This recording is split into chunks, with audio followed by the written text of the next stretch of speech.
Jemaat terkasih, sebagai anak-anak Tuhan, kita berkewajiban untuk selalu hidup meneladani Sang Kristus. Namun, seringkali di dalam kita melalui hari-hari hidup kita dihantui rasa cemas, khawatir, dan takut. Begitu banyak persoalan dan pergumulan hidup yang diperhadapkan kita pada situasi yang sulit. Ya, terkadang kita menjadi mandek, tidak punya keberanian untuk melangkah karena takut salah. Takut hidup semakin sulit, takut digulung oleh pergumulan yang semakin pelik, takut dan takut. Oleh karena itu, marilah kita saat ini merendahkan diri di hadapan Sang Pemberi Hikmat dan keberanian memohon tuntunan hanya kepadanya, agar kita benar-benar diperlengkapi untuk menghadapi situasi yang sulit dalam kehidupan kita. Mensyukuri berkat Tuhan pada hari ini, di akhir bulan Agustus 2020, mari kita rayakan bersama penyertaan Tuhan dalam hidup kita dengan penuh sukacita. Puji namanya dari Kidung Jemaat 13, bait 1 dan 4, Allah Bapa Tuhan. Umat, kami undang bangkit berdiri.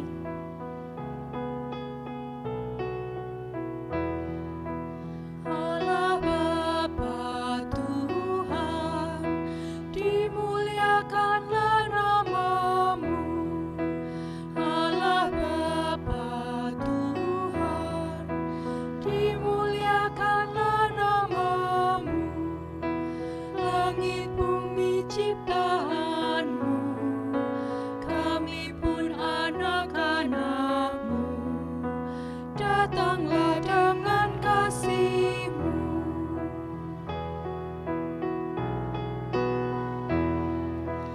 Allah kami yang esa, Bapa, Putra, dan Roh Kudus. Allah kami yang esa, Bapa, Putra, dan Roh Kudus. Kami datang menyembah-Mu, memasyurkan kuasa-Mu. Puji syukur kepadamu.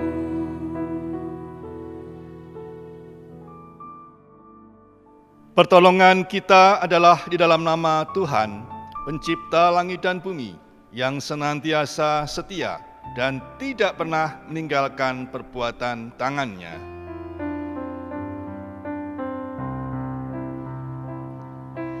Amin, amin, amin, amin,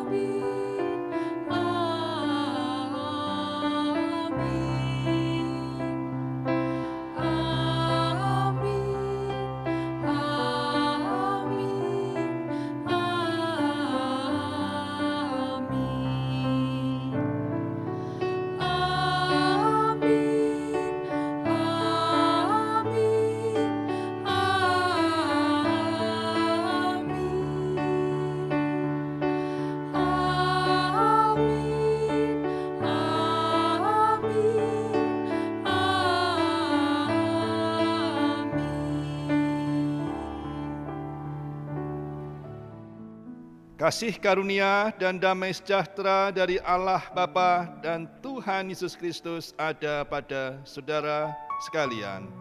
dan saudara juga. Murid adalah seorang pengikut yang memutuskan untuk mau mengikut Yesus Kristus, mau belajar dari Dia dan mau hidup sesuai dengan kehendak-Nya. Pemuritan adalah suatu proses untuk menjadi seorang murid yang bertumbuh semakin serupa dengan Kristus, memiliki keberanian untuk dilatih supaya dapat menjadi serupa dengan Kristus. Menyanyikan Kidung Jemaat 246, bait 1 dan 3, Ya Allah yang Maha Tinggi.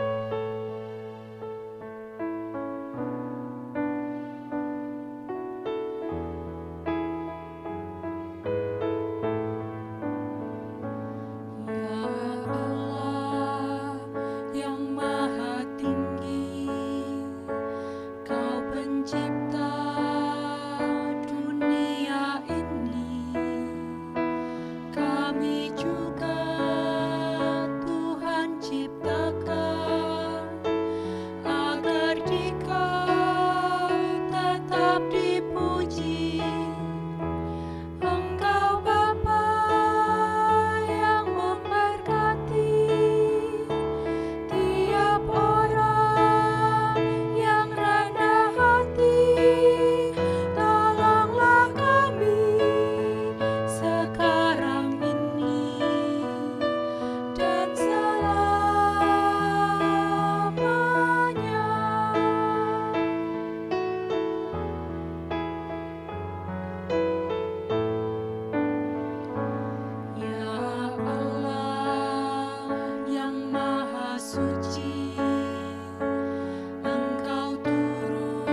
Saudaraku, dalam kehidupan kita, baik sadar maupun tidak sadar, kita telah banyak bertindak dalam kekeliruan, bahkan kesalahan.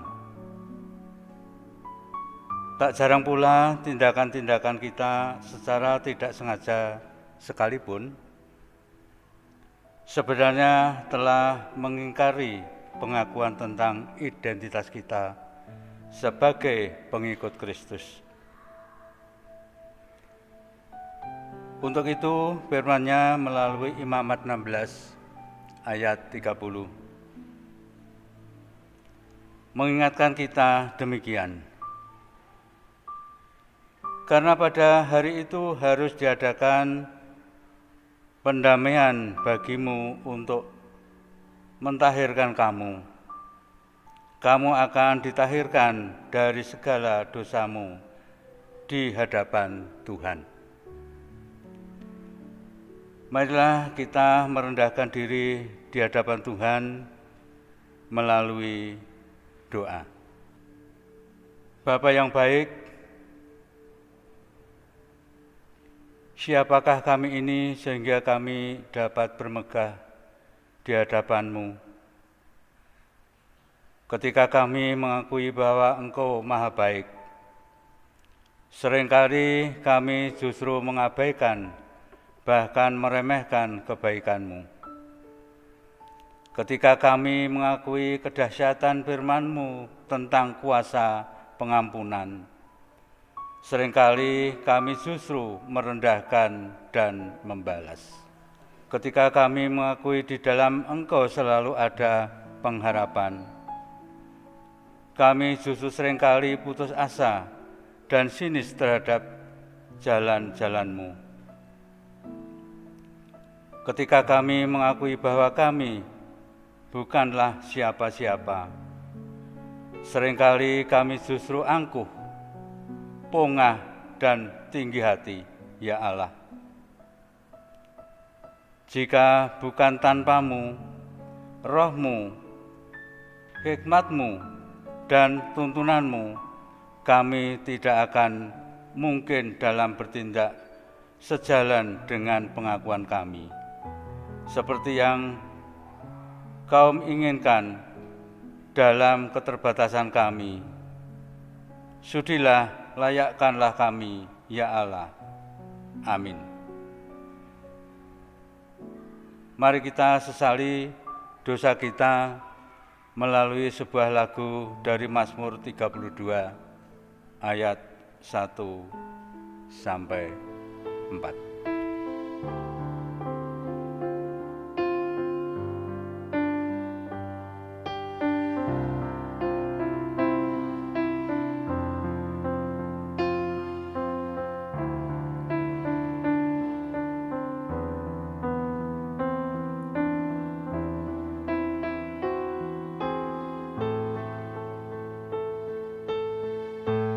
Kau perlindunganku,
Silakan bangkit berdiri. Kini terimalah berita anugerah sebagaimana tertulis dalam Mazmur 86 ayatnya yang kelima yang demikian.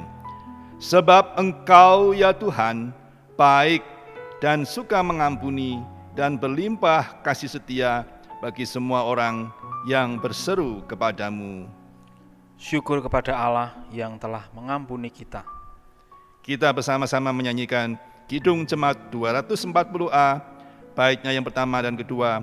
Datanglah ya sumber rahmat.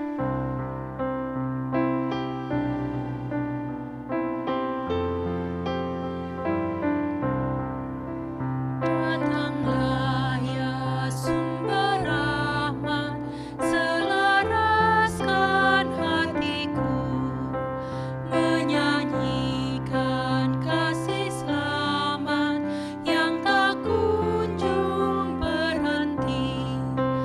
Ajar aku mada indah, kita balai sorgamu.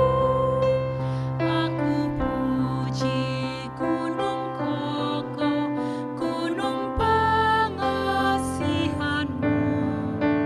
Hingga kini ku selamat dengan kuat yang kau beri. Ku harapkan akan dapat sampai di negeri seri. Yesus cari akan daku, domba binal yang sesat, untuk membela diriku di pikulnya salib berat. Silahkan duduk kembali. Mari kita bersama-sama menghadap Tuhan di dalam doa. Kita akan menaikkan doa epiklesi. Ya Allah, Bapa di surga, Bapa yang kekal yang kami kenal dalam Yesus Kristus, Engkau telah mengaruniakan Roh-Mu yang kudus ke dalam hati kami supaya kami dapat merasakan, kami dapat menghayati dan bahkan kami dapat mengerti kehendak-Mu. Berfirmanlah kepada kami siap mendengarkan. Di dalam nama Tuhan kami Yesus Kristus, amin. Saudara-saudara yang dikasihi Tuhan, marilah bersama-sama kita mendengarkan firman Tuhan yang terambil dari Injil Matius pasal 16 ayatnya yang ke-21 sampai dengan yang ke-28 yang demikian. Sejak waktu itu, Yesus mulai menyatakan kepada murid-muridnya bahwa ia harus pergi ke Yerusalem dan menanggung banyak penderitaan dari pihak tua-tua, imam-imam kepala, dan ahli-ahli Taurat, lalu dibunuh dan dibangkitkan pada hari ketiga. Tetapi Petrus menarik Yesus ke samping dan menegur dia, katanya, "Tuhan, kiranya Allah menjauhkan hal itu sekali-kali takkan menimpa Engkau." Maka Yesus berpaling dan berkata kepada Petrus, "Enyahlah iblis, engkau suatu batu sandungan bagiku, sebab engkau bukan memikirkan apa yang dipikirkan Allah, melainkan apa yang dipikirkan manusia." Lalu Yesus berkata kepada murid-muridnya, "Setiap orang yang mau mengikut aku, ia harus menyangkal dirinya, memikul salibnya, dan mengikut aku. Karena barang siapa mau menyelamatkan nyawanya, ia akan kehilangan nyawanya. Tetapi barang siapa kehilangan nyawanya karena aku, ia akan memperolehnya. Apa gunanya seseorang memperoleh seluruh dunia tetapi kehilangan nyawanya? Dan apakah yang dapat diberikannya sebagai ganti nyawanya? Sebab anak manusia akan datang dalam kemuliaan Bapanya, diiringi malaikat-malaikatnya. Pada waktu itu ia akan membalas setiap orang menurut perbuatannya. Aku berkata kepadamu, sesungguhnya di antara orang yang hadir di sini, ada yang tidak akan mati sebelum mereka melihat Anak Manusia datang sebagai Raja dalam kerajaannya. Demikianlah Injil Yesus Kristus.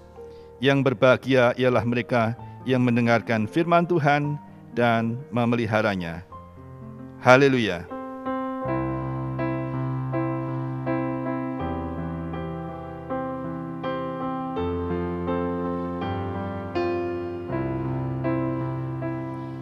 Haleluya, haleluya, haleluya.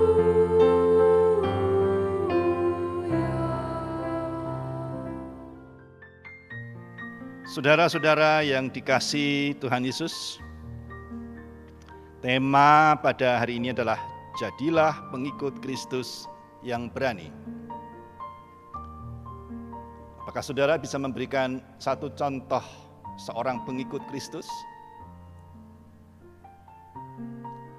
Contoh yang pertama dan terutama yang selayaknya menjadi pengikut Kristus sebagai model yaitu Simon Petrus.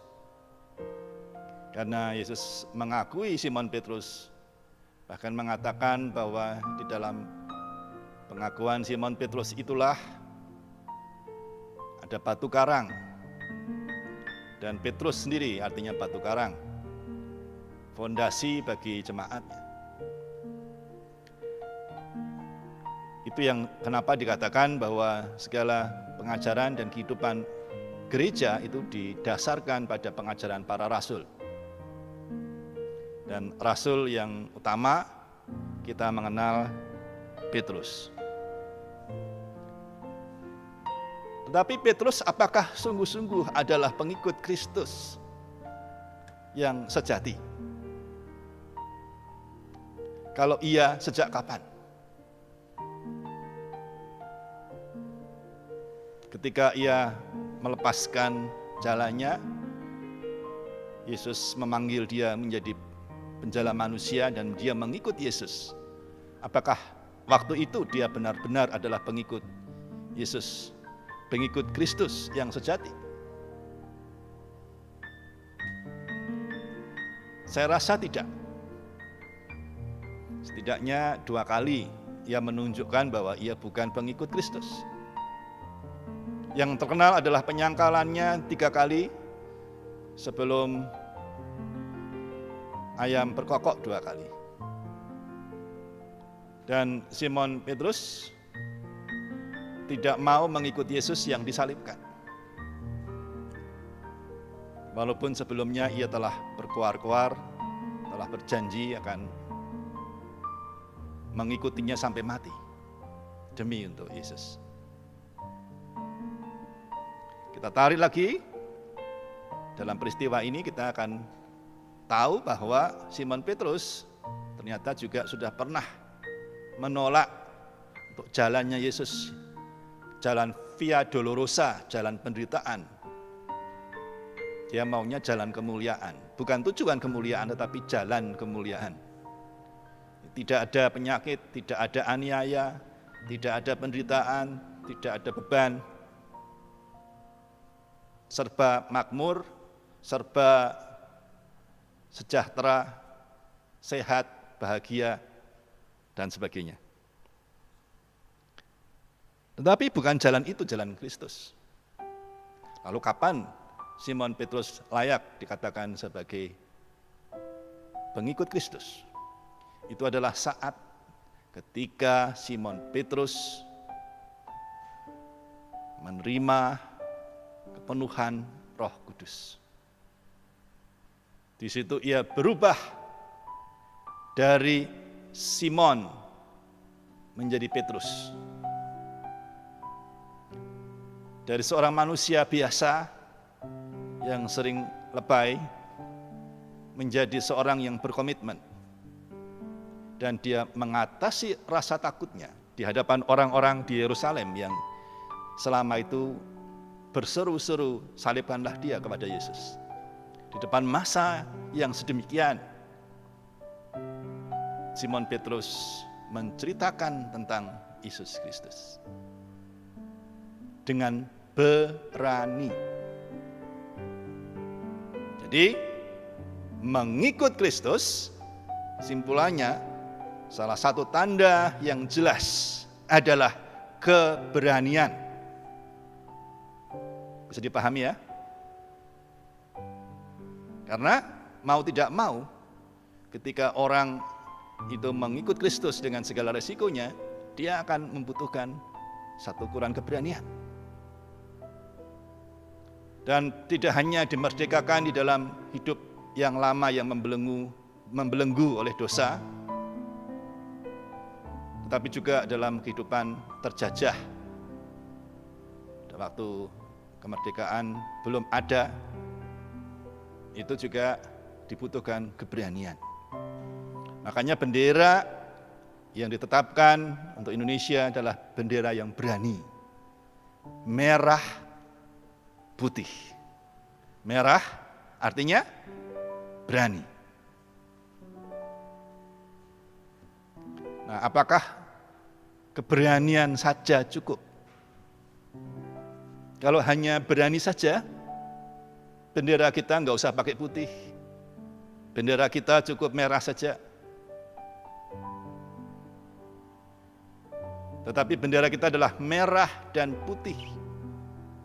Menunjukkan bahwa motivasi kita yang luhur, yang kudus, yang mulia, yang suci.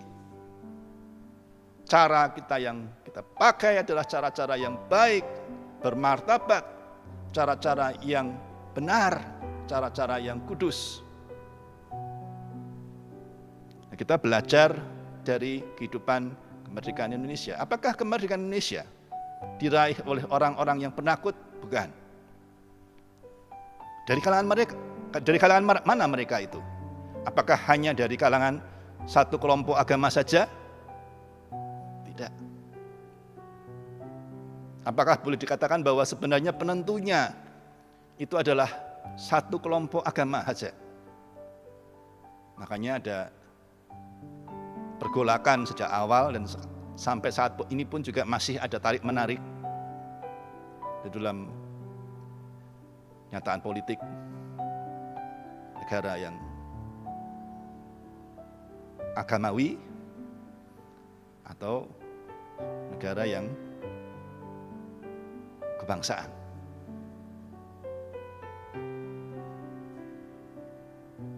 Kita menetapkan dalam pembukaan UUD 45 Pancasila, memang sila yang pertama adalah ketuhanan yang Maha Esa. Artinya nilai-nilai di dalam keagamaan, nilai-nilai di dalam ketuhanan, itu menjadi penting mendasari sebagai sila yang pertama dalam kehidupan kita. Tapi apakah itu hanya satu agama? Saudara sungguh-sungguh merenungkan selama 1 bulan ini, dalam renungan air hidup dipaparkan contoh demi contoh orang-orang percaya, anak-anak Tuhan, orang-orang Kristiani yang sudah menerima anugerah Tuhan Yesus.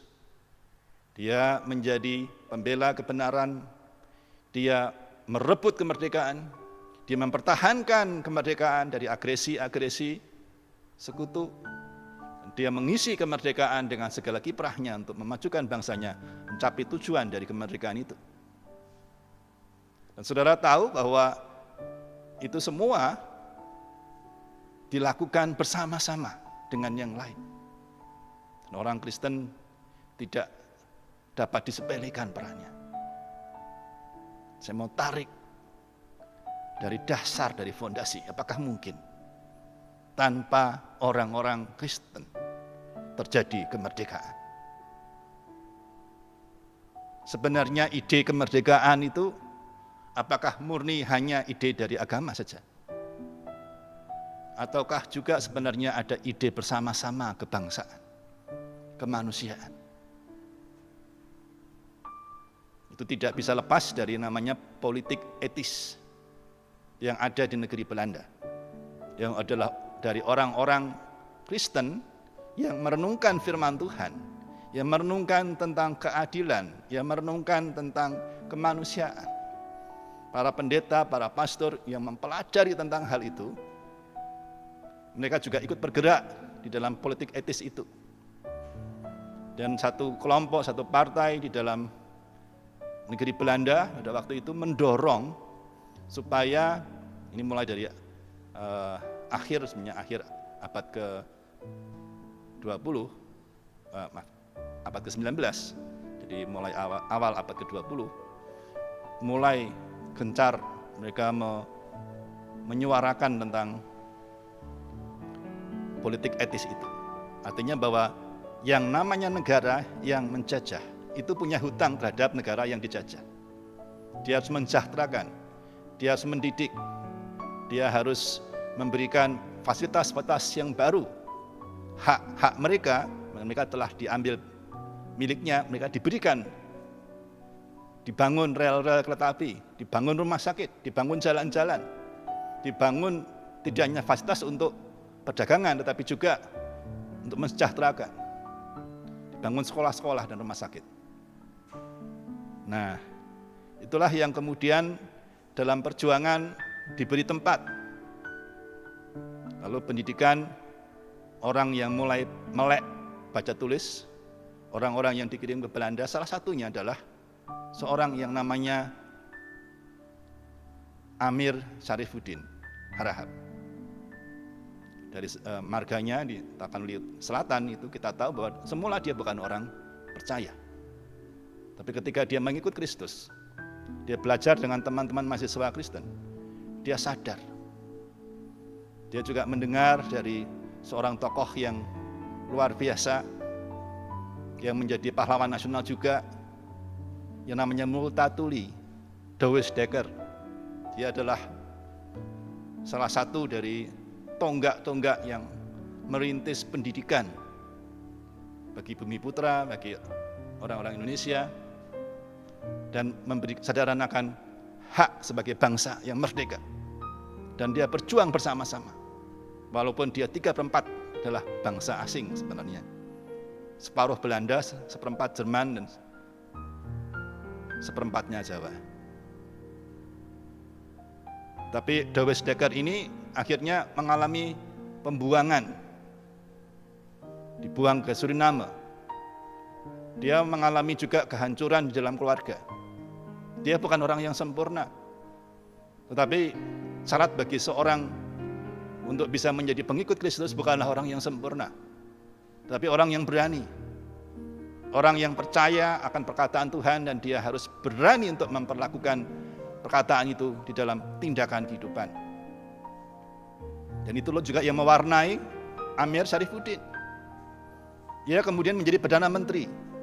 Saya bisa membayangkan seorang dari Sumatera, bukan orang Jawa, bukan agama mayoritas, tetapi dia karena tajamnya perjuangannya, tidak mungkin kalau tidak tajam perjuangannya, ia terpilih menjadi Perdana Menteri di dalam kabinet parlementer pada waktu itu.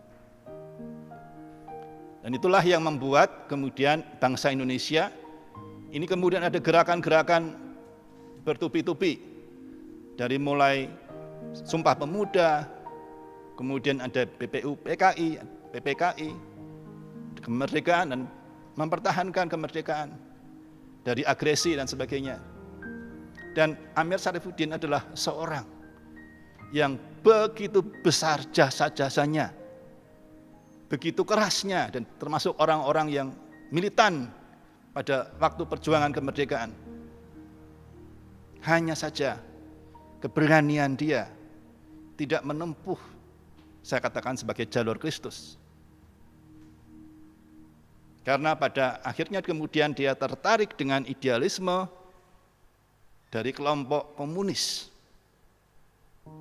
yang adalah kelompok yang sebenarnya mempunyai ide yang baik, kesejahteraan bagi rakyat secara merata. Tetapi kalau kita merenungkan benar-benar dari apa yang ada pada Kristus, sebenarnya Yesus tidak hanya memperjuangkan pembebasan dan keadilan, tetapi juga memperjuangkan yang namanya cara yang bersih. Yesus tidak pernah berbuat kekerasan. Yesus tidak pernah menghalalkan segala cara.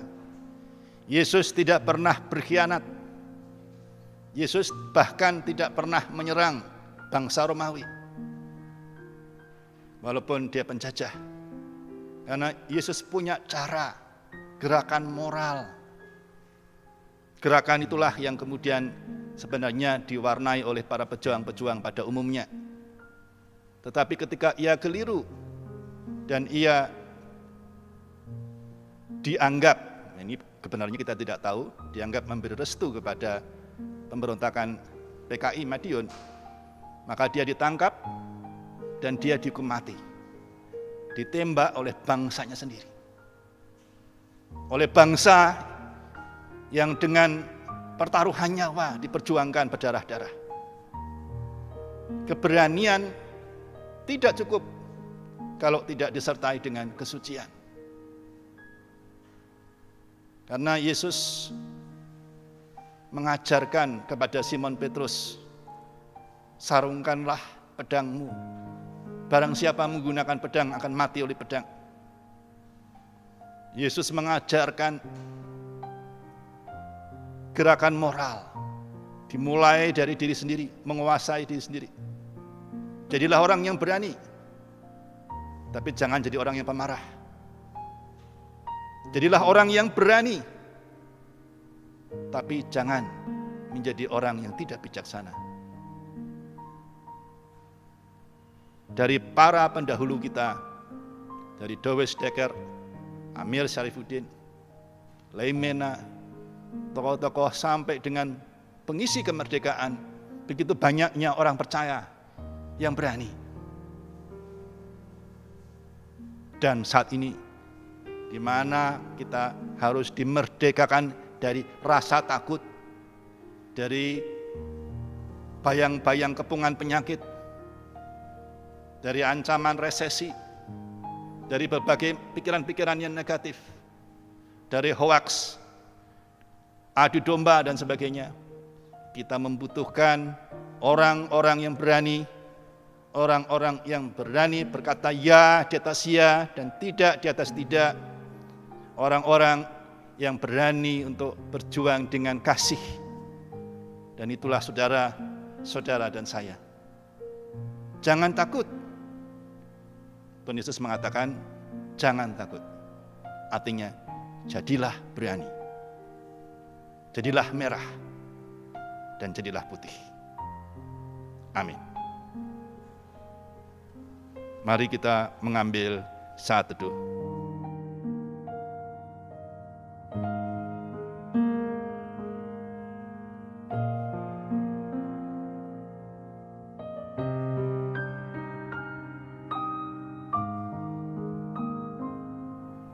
Bapak, Ibu, Saudara sekalian, kami undang untuk bangkit berdiri. Segenap umat di rumah atau dimanapun saudara berada, bersama dengan umat Tuhan di muka bumi, mari kita memperbarui iman percaya kita dengan mengucap iman rasuli, dengan sikap berdiri, tangan kanan di dada kiri yang demikian. Aku percaya kepada Allah Bapa yang Maha Kuasa, Khalik langit dan bumi, dan kepada Yesus Kristus, Anak-Nya yang tunggal Tuhan kita, yang dikandung daripada Roh Kudus, lahir dari anak darah Maria, yang menderita di bawah pemerintahan Pontius Pilatus, disalibkan, mati dan dikuburkan, turun ke dalam kerajaan maut. Pada hari yang ketiga, bangkit pula dari antara orang mati, naik ke surga, duduk di sebelah kanan Allah Bapa yang Maha Kuasa, dan akan datang dari sana untuk menghakimi orang yang hidup dan yang mati. Aku percaya kepada Roh Kudus, gereja yang kudus dan am, persekutuan orang kudus, pengampunan dosa, kebangkitan orang mati, dan hidup yang kekal. Amin. Dipersilahkan duduk kembali. Jemaat, marilah bersama-sama kita bersatu di dalam doa syafaat. Mari kita berdoa. Allah Bapa di surga, Allah yang hidup yang kami kenal dalam Yesus Kristus, kami bersyukur Tuhan kami boleh melewati bulan kebangsaan ini dengan pertolongan-Mu Tuhan. Kami sebagai bangsa tidak menjadi kendor dengan segala macam permasalahan, baik pandemi, baik juga Tuhan kondisi ekonomi yang sedikit melemah, maupun situasi perpecahan bahkan adu domba yang ada di tengah-tengah bangsa kami. Kami percaya Tuhan bahwa Engkau adalah Allah yang menganugerahkan kemerdekaan, Engkau juga adalah Allah yang sama, yang menganugerahkan keselamatan, khususnya keselamatan bangsa kami di tengah-tengah ancaman apapun juga. Kami juga mengucap syukur karena kami boleh beribadah pada saat ini walaupun di rumah atau di tempat kami masing-masing. Kami percaya Engkau memberkati setiap pihak Tuhan, dan Engkau menolong setiap orang yang sakit, yang lemah, yang berbeban berat, yang terganggu kesehatannya, yang kesepian, yang memiliki permasalahan di dalam keluarga, yang memiliki permasalahan di dalam ekonomi, yang memiliki permasalahan di dalam pendidikan dan dalam pekerjaan. Engkau adalah Allah yang hidup, dan Engkau juga menolong setiap pelayanan kami. Kami percayakan padamu Tuhan setiap anggota majelis, khususnya majelis GKJ Karangarit, para komisi, para pengurus wilayah, para pengurus persekutuan-persekutuan di wilayah Tuhan. Kami juga menyerahkan para pengurus pelayanan kategorial, walaupun mungkin mengalami hambatan dan cara yang berbeda-beda dalam masa pandemi ini. Engkau tolong semua Tuhan sampai kepada anak-anak kami. Engkau juga sertai Tuhan untuk setiap pelayanan di ibadah, baik di dalam taping ini Tuhan, di dalam persiapan untuk menyanyi song leader, untuk petugas-petugasnya, dan juga untuk semua staf atau tenaga gereja. Kami menyerahkan juga ke dalam tangan kasih-Mu Tuhan untuk pelayan-pelayan-Mu di lingkup yang lebih luas, baik di klasis, di sinode, di BKGS atau lingkungan okumene, Kristiani, di lingkungan tengah-tengah kanan kiri kami Tuhan, bangsa kami. Engkau tolong kami Tuhan, karena Engkau adalah Allah yang hidup. Engkau tidak pernah meninggalkan pekerjaan tangan-Mu. Kami menyerahkan juga Tuhan untuk kondisi bangsa kami, khususnya di dalam kami mengatasi segala macam persoalan ekonomi dan persoalan penyakit dan ancaman penyakit. Engkau berikan hikmat kepada pemerintah dan setiap pihak yang terkait untuk dapat mengambil kebijakan dan melakukan yang tepat untuk menolong bangsa kami keluar dari krisis, bahkan bangkit menjadi bangsa yang pemenang, bangsa yang berani oleh karena anugerah-Mu yang mengalir dalam hidup kami dan dinyatakan Tuhan di dalam tindakan-tindakan kami. Kami menyerahkan untuk semua saudara-saudara kami dimanapun mereka berada seluruh dunia yang menghadapi ancaman baik oleh karena pandemi, oleh karena penyakit lain, oleh karena perseteruan, kesulitan ekonomi, kemiskinan, kelaparan, bencana alam, dan segala hal yang lain Tuhan. Engkaulah Allah kami yang hidup, yang adalah sumber segala pertolongan. Kami percaya Engkau memberikannya. Dan kami percaya bahwa segala pengharapan dan doa kami tidak sia-sia, karena kami landaskan di dalam nama Tuhan dan penebus kami yang hidup, Yesus Kristus. Terpujilah nama-Mu kekal hingga kekal. Amin.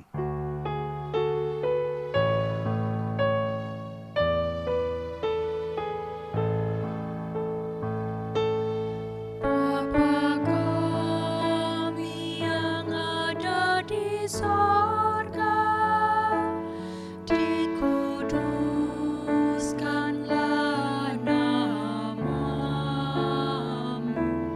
datanglah kerajaanmu,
Saudara-saudara yang dikasihi Tuhan, mari kita mengucap syukur atas cinta dan belas kasih Allah sepanjang hidup kita melalui persembahan yang kita kumpulkan bersama.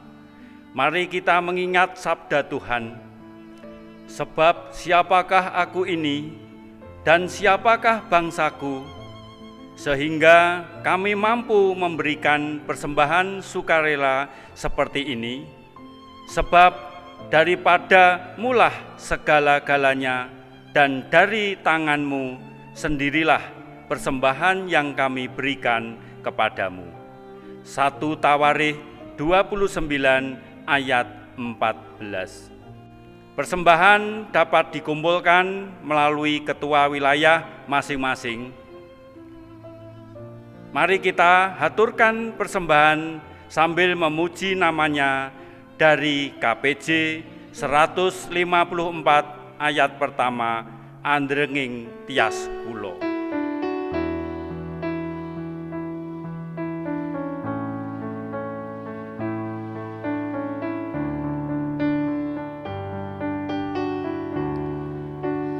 Andrenging tias kula,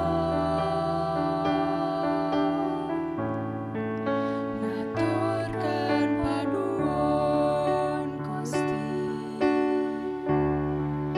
paduka ngasihi,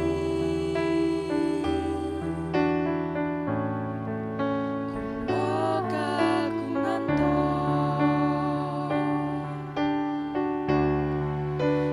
punika Gusti pisungsung kula sawetahing gesang jiwa lan raga, wit kula tandarme pundhut kang pangaji, kang langkung prayogi sinaos Gusti. Punika Gusti panyuwun kula, mugi katampiyo atur kawula, mregesang kawula kagem paduka pirantos sapala.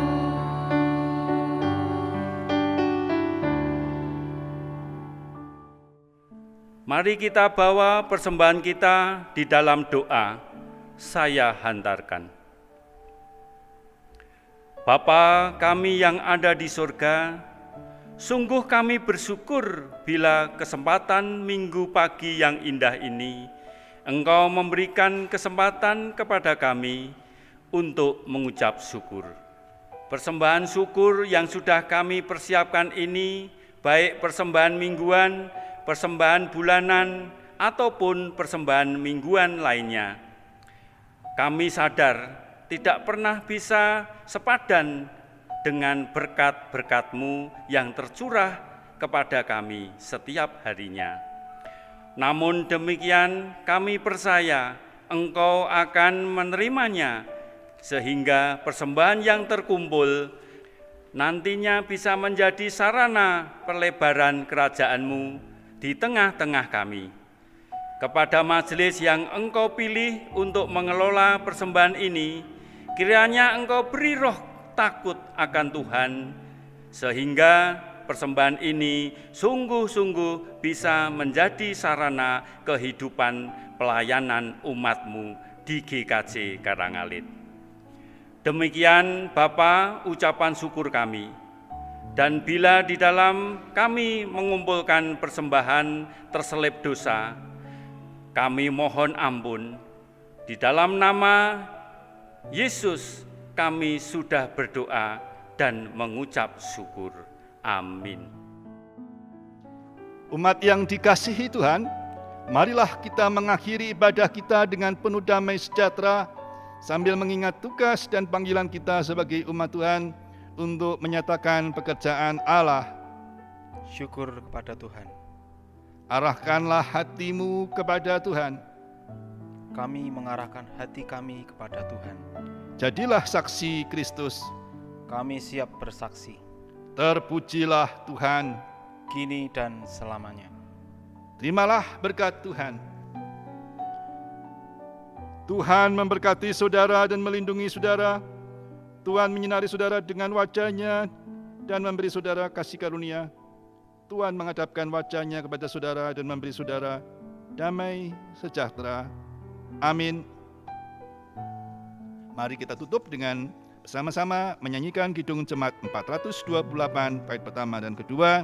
Lihatlah di sekelilingmu.